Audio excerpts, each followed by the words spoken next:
Hello and welcome to products that I thought were downright awful. Inspired by the eye cream in the top left because I saw someone raving about that on this app and I was so confused. So let's start with her. This is the Kiehl's Creamy Avocado Eye Cream. First of all, Milia. I feel like this is so thick, and I'm going to tell you more specifically about this in a second. So thick that it could definitely cause milia for a lot of people, especially if you get them around your eyes. What I found with this eye cream was that you have to rub it really hard for it to break down and be smooth. And I even went to a Kiehl's store and he showed it to me on the back of my hand. He was like, no, you have to press really hard and rub it really hard. And once you do that, the product kind of breaks down and feels a lot more slippery.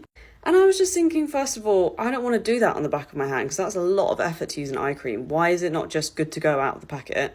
And second of all, I just thought, well, I'm definitely not going to be doing that on my under eyes because then I'm just going to be pulling the delicate skin around and cause accelerated aging. So I rate this poorly because you can't just use it straight out of the tub. Even the person at Kiehl said you have to rub it in super hard for it to work. And I just think that's a load of shit. In at number 2, if you've been following me for a while, you'll probably know that I don't like this Paula's Choice exfoliant. I do, however, think it's great for people who respond well to salicylic acid, but that is not me. So if you don't respond well to it either and you've used this and you have no idea what the hype is about, I'm mostly just here to validate you because it's okay to not like this product. I don't like it either, and I'll tell you for why.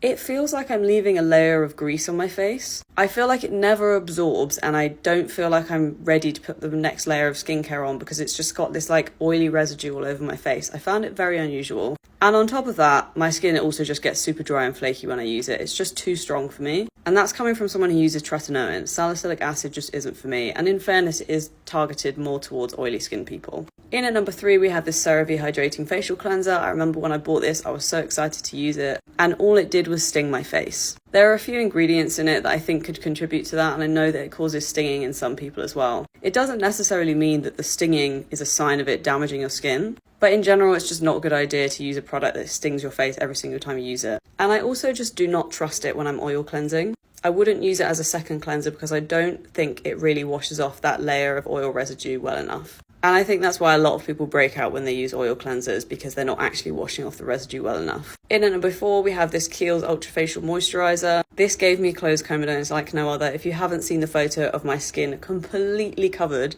in loads of tiny little spots, it's on my profile. You need to check it out. This is what caused it for me. In hindsight, it's very obvious why. It's super rich. It has a lot of ingredients that rate highly on the comedogenic scale, which generally speaking isn't a very relevant scale anymore. But when a product has millions of things that rate on it, it's generally not a good sign. And in at number 5 is the Ordinary's Azelaic Acid Cream. I do like azelaic acid, but I think you can get better than this. I don't think this is awful. That's why I put it last, but it's very grainy, and if you're trying to formulate azelaic acid as a company, it's hard to not make it grainy. These guys did not succeed at not making it grainy, and it doesn't feel great to rub sand into your skin. So unless you like rubbing sand into your skin, I suggest looking for a different one.